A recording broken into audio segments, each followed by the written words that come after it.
яг сэтгэл зүй талаасаа буюу ментал талаасаа бид нар авч үзэх юм бол тарих буюу nervous system талаасаа авч үзэх юм бол бид нар байнга бидний ихэнх нь бидний энд одоо үзэл сууж байгаа хүмүүсийн 99% нь survival mode дээр амьдардаг юм байна.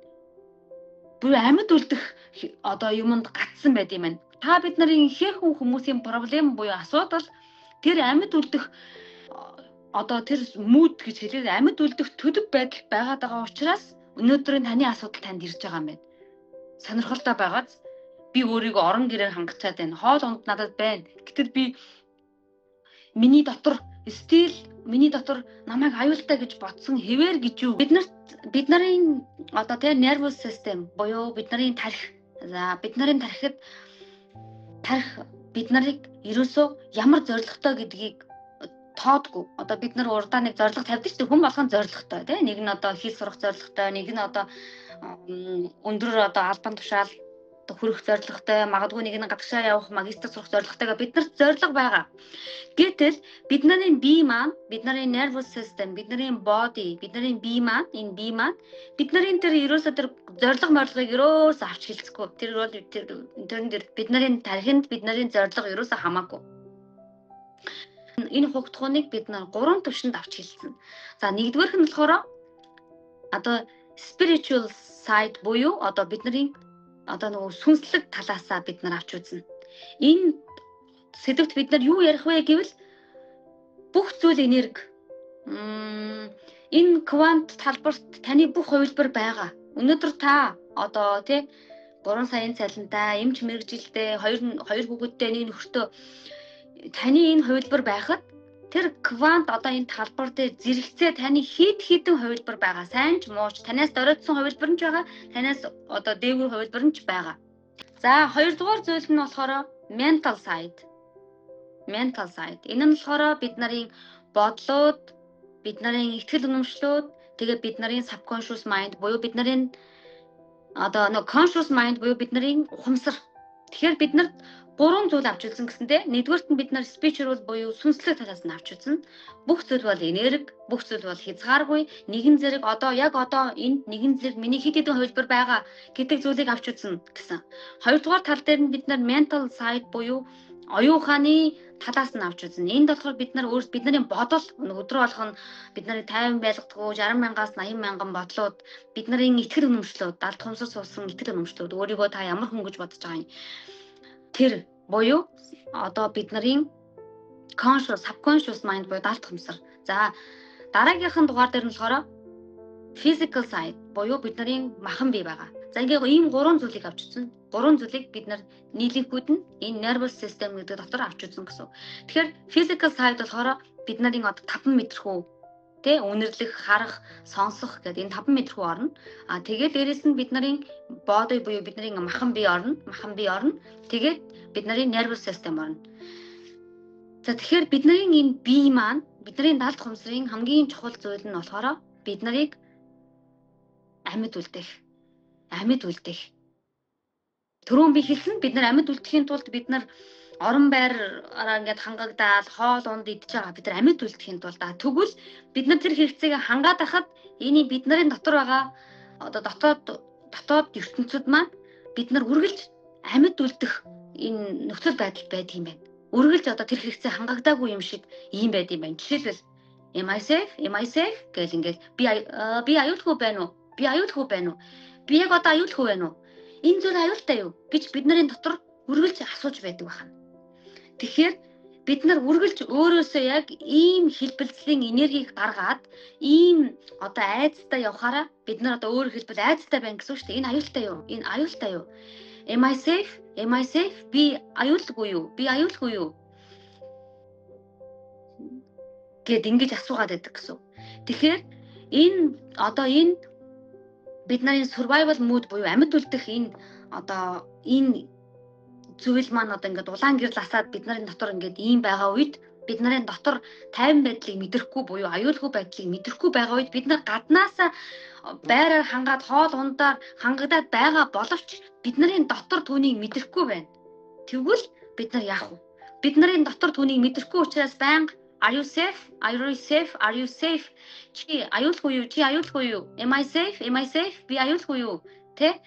Ингэж асуугаад байгаа гэсэн. Тэгэхээр энийг бид нар яаж одоо болиулах вэ гэвэл бид нарын тархинд хоёр одоо юу байдаг? Хоёр mood байдаг. Нэг нь болохоор parasympathetic mood level, хоёр level байдаг тийм. Нэг нь болохоор parasympathetic level, нэг нь болохоор sympathetic level. За parasympathetic level гэдэг нь болохоор бид нарын одоо аюулгүй байдаг тийм тайвшралд очсон тэр нөхцөл байдал. Байнга бид нар тайван байж идэг. Одоо ажил үйлс бүтэхгүй маргааш одоо юм тодорхойгүй байхад гэсэн ингээд одоо нэг юм төлөв байдал дээр байж байхыг юм тайван болондоо бүтэндээ гэ байж байгаа энэ хэлбэрийг бид нар parasympathetic level гэж хэлж байгаа. Энэ үед бидний тарих маш сайн ажиллана. Энэ үед бид нар ховсон эмчилгээнд орохороо хавсан эмчилгээнүүд маань маш сайн үйлчилнэ. Энэ үед бид нар бясалгал хийхэд одоо бид нарын ер нь бол бясалгалын үеэр бид нар энэ төлөв байдал дээр хөвчлэн очдог гэсэн parasympathetic. Тэгээ бид нар бясалгал хийх үед тайвшраад энэ үе дээр очдог. Түүний дараа бид нар програм суулгаад өөртөө гой нөгөө өгнүүдээ хийлээд авах юм бол биелэн гэсэн. Тэгэхээр манайхан дотор ер нь батламж үг хийлээд ер нь амжилтанд хүрч ирсэн хүн байна уу энэ дотор? Батламж үгсийг мэдж байгаа те affirmation хэлээл ингээд хэлээд яваад байдаг. Энэ тэндгүү бид нар сонсож байгаа affirmation хэл, сайн үг хэл, батламж үг хэл, эерэг үг хэл, үг хүчтэй, үг одоо тий амнаас гарсан үг болгон энерги гэдэг ингээд ярьж байгаа. Тэгвэл энэ дотор affirmation өдөр болгон хэлээд яг тэр зүйл нь биелсэн хүн байна уу? Маш цөөхөн. Яагаад affirmation doesn't work? Яагаад гэвэл affirmation үг дангаараа таны далд хумсарт мэдээлэл болж очиж чадахгүй байгаа гэсэн. Үг юутай хамт очих юм бол очих юм. Бидний мэдрэмжтэй хамт очиж it's gonna work. Энэ ажиллана. Тэгэхээр бид нар тэр affirmation буюу тэр батламж үгсийг бид нар parasympathetic үед төлөв байдалд очиж байгаад хэлэх юм бол энэ зүйл бид нарын далд хумсартаа сууж өгнө, бичигдэж өгнө, код бичигдэнэ. Гэтэл бид нар нөгөө амьд үлдэх буюу sympathetic mood дээр байх юм бол юун тэр одоо далд хумсартаа програм суулгаад би баян, би чинэлэг, би одоо гуайлаг гэж хэлэх. Тэднэрийг чинь авч хэлцэхгүй шүү дээ. Таны их анхдагч хэрэгцээ буюу таны нөгөө аюулгүй байх хэрэгцээг хангагдаагүй гэж таны дотор үзээд байгаа учраас та sympathetic mood дээр байгаад байгаа учраас таны дараагийн асуудлыг ерөөсөө авч хэлэхгүй отказ буюу ignore хийн. Дандаа ignore хийн. Яагаад гэвэл бид нар эхлээд анхдагч хэрэгцээ хангагдсны дараагийн асуудал ярина. Бид нар гадаад ертөнцөөс гэсэн тэгдэг штеп. Бид нар эхлээд орон байр, хоол ундныхаа асуудлыг зохицуулж иж дараа нь бид нар өсөж хөгжих талаар ярина штеп. Дараа нь бид нар хэл сурыг, одоо магистр сурыг, бакалавр сурыг гэж ярина тийм үү? Яг тэрнтэй адилхан бид нарын дотор эхлээд бид нарыг аюулгүйгээр мэдэрсний дараа бид нарын тэр хэлж байгаа програм, бид нарын тэр мөрөөдөл, manifest тэр зүйлүүд дараа нь биелнэ. Тэгэхээр бид нарын хамгийн чухал одоо ажил маань одоо үед бол хүн болгон гадна талаасаа бол аюулгүй байдлаа хангацсан. Намайг хэлсэн хэлээгөө та нар маань бүгдээрээ хангацсан. Тэ одоо өнөөдөр гадаад чон одоо бавгаанд баригдахаа сууж байгаа хүн нэгэн ч байхгүй. Тэгвэл бид нар дотроо 90% хүмүүс энэ аюулгүй байдлыг мэдрэхгүй байна. Хэтэйгээр гадна энэ аюулгүй байдал аюулгүй буюу одоо аюулгүй байдал нь хангагдтаад байхад дотооддоо энийг хангаж чадахгүй байгаа бидний 90% хүмүүс байна. Буюу survival mode дээр гацчихсан амьд үлдэх одоо юун дээр гацчихсан хүмүүс зөндөө байгаа. Энэ яагаад тийм болтгийг. Тэгвэл 90% нь гаццсан бол эхний асуулт би гаццсан яагаад гаццсан? Тэгээ ямар учраас би гадааддаа одоо би орон байраар хангагдсан байна, хоол унд байна. Яагаад биний дотор аюултай мэдрээд байгаа юм гэдэг нэгдүгээр асуулт. Одоо би хариулна. Дараагийн асуулт нь хоёрдугаар асуулт нь тэгвэл энэ survival mode хаанаас ирсэн? Яаж гарах вэ? Тэ ийм хоёр асуулт гарч ирнэ. So simple, right? So тиймээс за эхний survival mode-д орчод байгаа юм. Миний гадаа гадна талд энэ юм бүх зүйлүүд хангагдчихад байхад би яагаад энэ амьд үлдэх юм дотор гацчаад байгаа юм бэ тэгвэл гэж асуулт гарч ирнэ. Of course, яагаад гэвэл бид нар багаасаа буюу одоо 0-оос 7 насн дээр бид нарын далд хумсар дээр бүхэл код нор бичигддэг.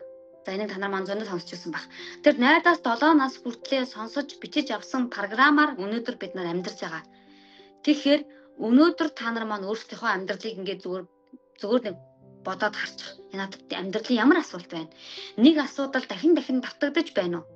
Ямар асуудал байна? Харилцааных байна уу? Эсвэл мөнгө төрний асуудал байна уу? Тэ ийм. За жишээлбэл мөнгөн дээр авч үзье. Гэрт мөнгө ирлээ, гэрт орлого ирлээ, гэрт хэрүүл маргаан гарсан байж болно. Чичээдэг. Эцэг эхчүүд боддог л доо аав ээж хоёр юу хүүхдүүд мэдхгүй байгаа хүүхдүүд өрөөндөө тоглож байгаа гэдэг үгүй. Хүүхдүүд аав ээж хоёрынхоо бүхэл мэдрэмжийг мэдэрч байдаг. Аав ээж хоёрынхоо юу ярьж байгааг бүгдийг нь өөрийнхөө бяцхан тархиныхаа хэмжээгээр кодыг биччихэдэг. За тэгээд аав ээж хоёр нь гэрт мөнгө ирлээ, их хэмжээний орлого ирлээ, гэрт хэрүүл маргаан гарсан байж магадгүй те. Хэрүүл маргаан гарлаа. Аюул хоорондоо хэрэлдлээ. Хүүхэд одоо те өөрийнхөө хаалгаар хараа зогсож байгаа. Энэ үед хүүхдийн тархин дээр мөнгө, тэнцүү, аюул гэсэн код бичигдэнэ. Мөнгө, тэнцүү, аюул. Тэгэхээр энэ хүүхэд тэр цагаас хойш 7 наснаас хойш тэр цагаас хойш мөнгө, тэнцүү, аюул гэдэг код бичигдсэн хүүхэд өөрөө ч мэдэхгүй. За ингээд том болоод явсан чинь амьдрал дээр нэг л мөнгө хүрэхгүй, мөнгнөөс одоо нөгөө цалингаас цалингийн хооронд бизнес хийсэн ч дампуурна тий. Одоо юу гэдгийг мөнгө ерөөсөө хүрэхгүй хаашаа үрсэн нь мэддэггүйгээр мөнгө яваад идэг ийм одоо шинж тэмдгүүд харагдах юм бол энэ бага насн дээр танд мөнгөний блок та авсан, мөнгөний код бичиж авсан, мөнгөний блок авсан гэсэн. Өөрөөр хэлэх юм бол энэ үед таны тарих survival mode дээр байгаад байгаа. Миний нөгөө 90% хүмүүс survival mode дээр байгаа гэдэг нь үндэслэлтэй. Эндээс л гарч байгаа гэсэн. Жишээлбэл юм саяных мөнгө, тэнцүү, аюул. Тэгэхээр хүүхэд юу гэдэг мөнгө, тэнцүү, аюул гэдэг ойлголоо. Одоо том боллоо. Мөнгө ирлээ, цалин ирлээ, аюул гэж мэдрээд survival mode аслаа. Амьд үлдэх юу аслаа. Нөгөө survival mode дээр байгаад байна тийм үү? Тэгээд мөнгийг бошуухан шиг өөрийн мэдлэхөө баруун солгоогүй зарцуулдаг. Мөнгийг. Одоо цалин буула, өөрөөр хэлбэл мөнгө ирлээ буюу цалин буула, баруун солгоогүй мөнгийг зарцуулна. Одоо дуртай хэрэгтэй хэрэггүй юмыг бүгдийг аваад тэр мөнгийг нэг дуусгаж байж санаа амардаг. Энэ төрөл бол таны тархинд амьд үлдэх одоо энэ амьд үлдэх энэ зүйл дээрээ байна. Тэгээд энэ амьд үлдэх survival mode хаанаас бий болсон юм бэ гэвэл тэр бага наснаас бий болсон. Тэр бага наснда та мөнгө, тэнцүү, аюул гэдэг зүйлийг тархиндаа яруу тодор бичиж сийлж авсан гэсэн үг. Тэгэхээр гэх мэтчлэг энэ бол ганцхан жишээ тий. Зөндөө жишээ байгаа. Тэгэхээр одоо бид нар яах вэ? Тэгэхээр бид нар энэ survival mode-нээсээ гарч энэ тархиндаа би survival mode дээр байгаагүй, надад аюул байхгүй байна гэдгээ бид нар батлан харуулах хэрэгтэй. Тэгээ батлан харуулна гэдэг нь орон байрыг бол тарих гэж ойлгохгүй байх нь шүү дээ. Орон байр хоол ундаар өлсөхгүй байгааг бид нар аюулгүй байна гэж ойлгохгүй байна. Эндээс өөрөөр ойлгуулна. Яаж ойлгуулах вэ? Яаж бид нар тархиндаа намайг чон нохоо бавга байрж идэх гээгүй байна. Надад амь насанд маань аюул байхгүй байна. Аюулгүй байна гэдгийг яаж бид нар ойлгуулах вэ гэдэг асуудал гарч ирнэ.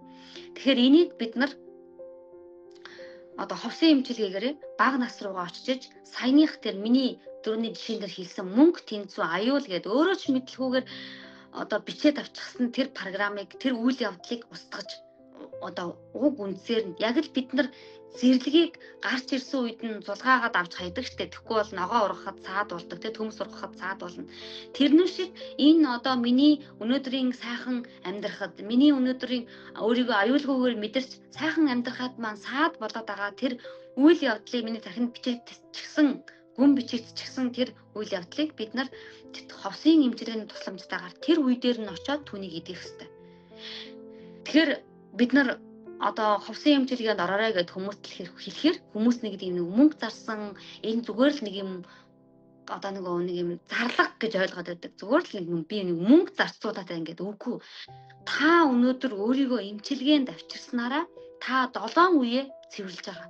Өөрөөр хэлэх юм бол та бид нарын карма гэж мэднэ тий. Та бид нарыг төрөхөд бид нар тодорхой хэмжээний карматай ирдэг.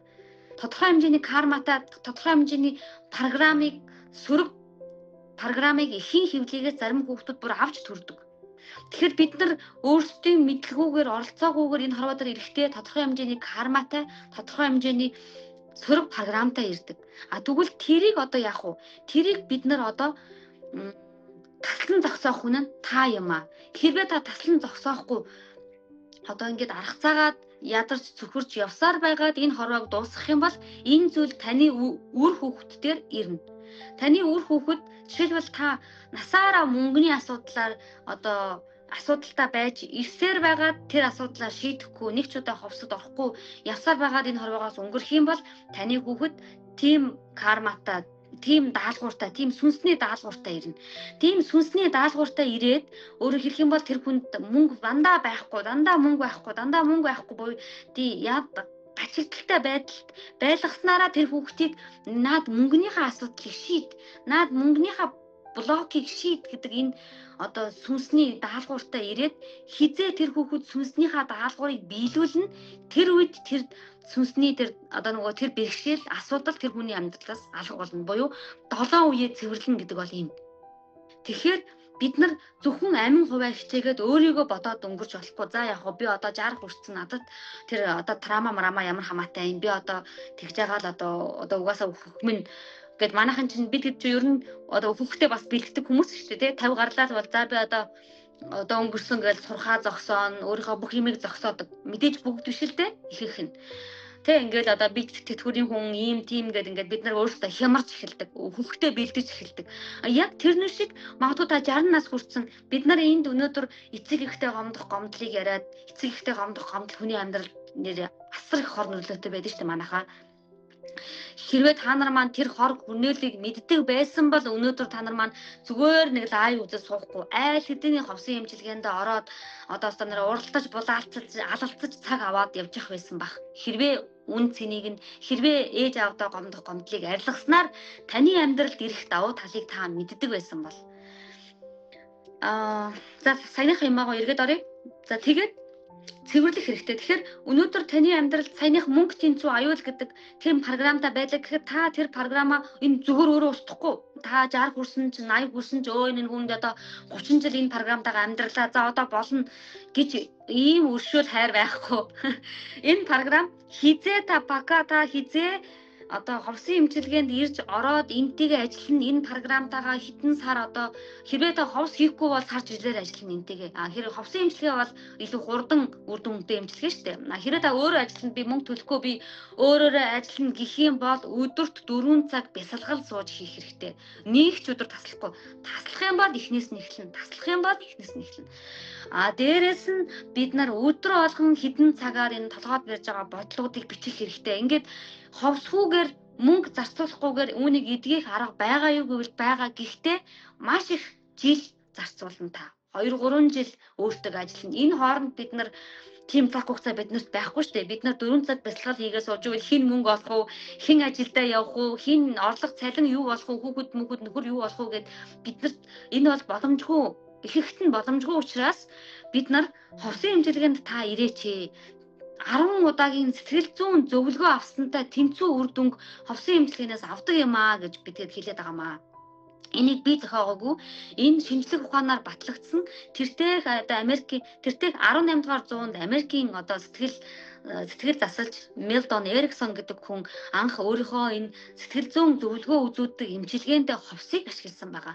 Өөрөөр хэлэх юм бол ховсын тусламжтайгаар түрүүний миний хэлээд байгаа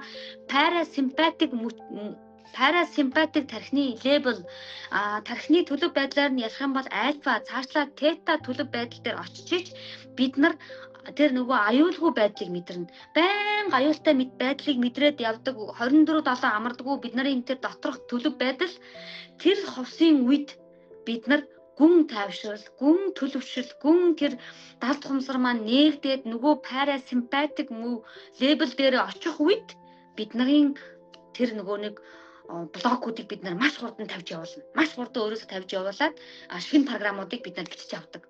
Ингэж одоо маш хурдан бичиж авдаг. Тэгэхээр ховс маш үр дүнтэй. Энэ бол guys зүгээр нэг мөнгө үрээд зүгээр нэг одоо эсвэл одоо сэтгцийн асуудалтай хүний ирдэг зүйл биш. Энэ бол өөртөө анхаардаг, өөрийнхөө амьдралд өөрөө хариуцлага үүрдэг. Таны амьдралд ямар нэгэн асуудал байна уу тэрийг дор дор нь шийдэж авдаг хүмүүсийн үйлдэл. Тэгэхээр Та өнөөдөр ховсын эмчилгээнд орсноороо та өнөөдөр өөрийнхөө амьдралыг цэвэрлээд хүүхдийнхээ амьдралыг цэвэрлж юм болоод үзтээ энергийн цэвэрлэгээ хийж байна. Бид хэд болохоор яадаг гэхээр бид нарын ихэнх нь тэгээ бүгд биш шүү манайхаа. Ихэнх нь ийм юм хийдэг. Ингээл явж байгаа л бүх юм бүтэхгүй болоод тэ нөгөө нэг үйлс нь хазаасан гэдэг шиг ингээд нөгөө бүх юм бүтгөө байгаад ингээд гацаанд орж эхлэхээр бид нар яадаг вүлээ? Үзмөрч рүү очдог тэ. Одоо яах гэж очдог вүлээ? Үзмөрч бид нарын ирээдүг одоо нөгөө өрчлөн хэлж өгөхдөө дандаа эерэг зүйлийг ярьдаг. Тийм учраас бид нар тэр эерэг зүйлийг сонсоод бид нар маань нөгөө нэг амар гацаанд орсон бид нар төрөх хугацаанд тайвшраад 1-2 хоног тэгээдэг мотивацтай явдаг. Гэхдээ манайхаа мотивац limited. Мотивац 1 өдөр 2 өдөр ажиллана тэгээд унтарна. Яг нөгөө та тэ нэг одоо коучинг юмд очлоо маргаашнаастай турна гэж шийдээд маргаашнаас нь гарч гүйжсэн нэг мэдсэн чинь гүүхэ болцсон байдаг штэ. Энэ бол мотивац. Тэгэхээр мотивац маш богино хугацаанд үргэлжлэнэ. Тэгэхээр биднэрт мотивац биш. Биднэрт ганцхан надад ажилдаг зүйл биш. Биднэрт өөр 7 үеэр маань бид нарыг цэвэрлдэг зүйл хэрэгтэй. Энэ бол ховс. Хэрэв бид нар цэвэрлэхгүй бол яах вэ? Цэвэрлэхгүй явж болно. Тэ одоо энэ хүмүүс мөнгө олох гэж ингэж байгаа ингээд итгэхгүй байж болно. Энэ таны сонголт. Итгэхгүй байж болно. Үгүйсгэж болно. Шинжлэх ухааныг үгүйсгэж болно.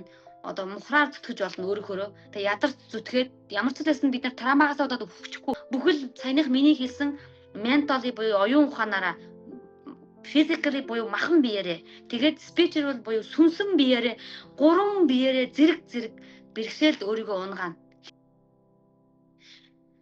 Тэгээ ингэж яваад бид нар одоо өөрийнхөө асуудлыг шийдэж чадаагүй, сүнсний даалгавраа биелүүлээгүй. Бидний хорвоогоос өнгөрлөө.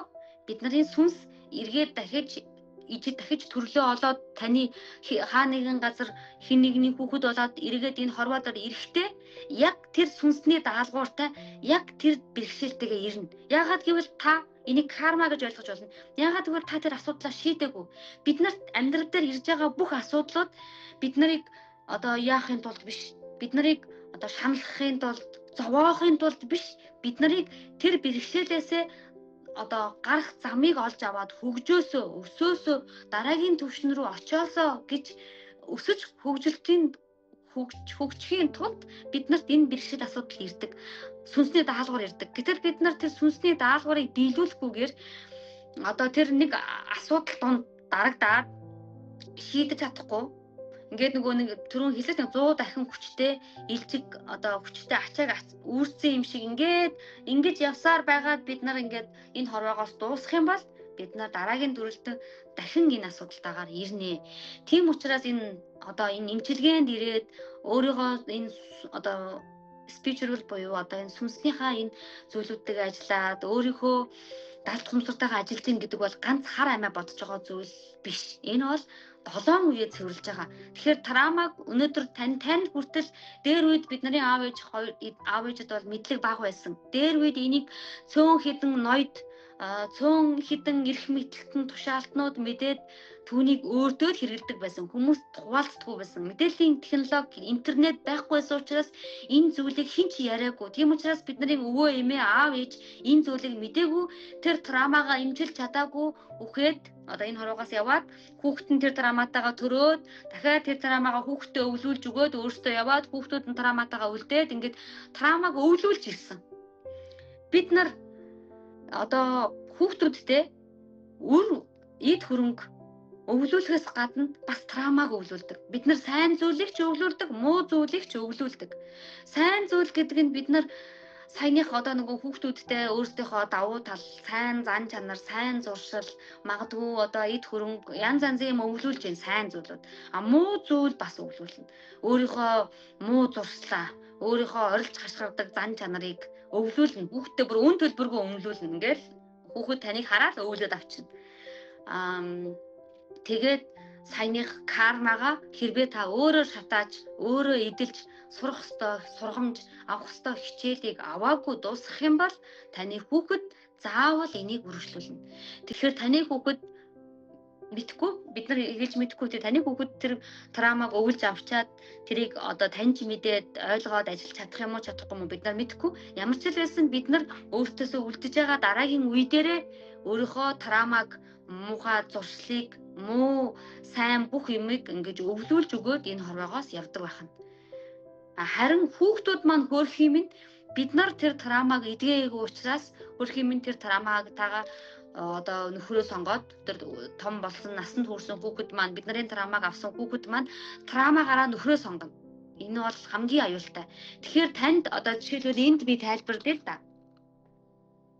Таны травманы хэмжээ ийм өндөртэй байх юм бол тэр хүүхэд маань орчлон ертөнцийн дээр одоо бүх зүйл энерги таталцлын хууль ажиллана тий. Тэгэхээр энэ хүүхэд маань хань ижлэг татахтаа яг өөртөө ижилхэн өндөртэй травматай хүнийг очиж татна. Тэгэхээр бид нар энийг монголчууд айгүй амархнаар хэлсэн байгаа. Ижлээ татнаа гэдээ ойлгуулчихсан байгаа. Тэгэхээр бид нар травманыхаа хэмжээгээр хань ижлээ сонгодог. Тэгэхээр бид нар эртхэн одоо хүүхдүүдийнхаа травмаг эдгэхгүй бол тэр өөрийг нь араар тавьдаг тэр одоо нөхрийг татаж авдаг байх нэ.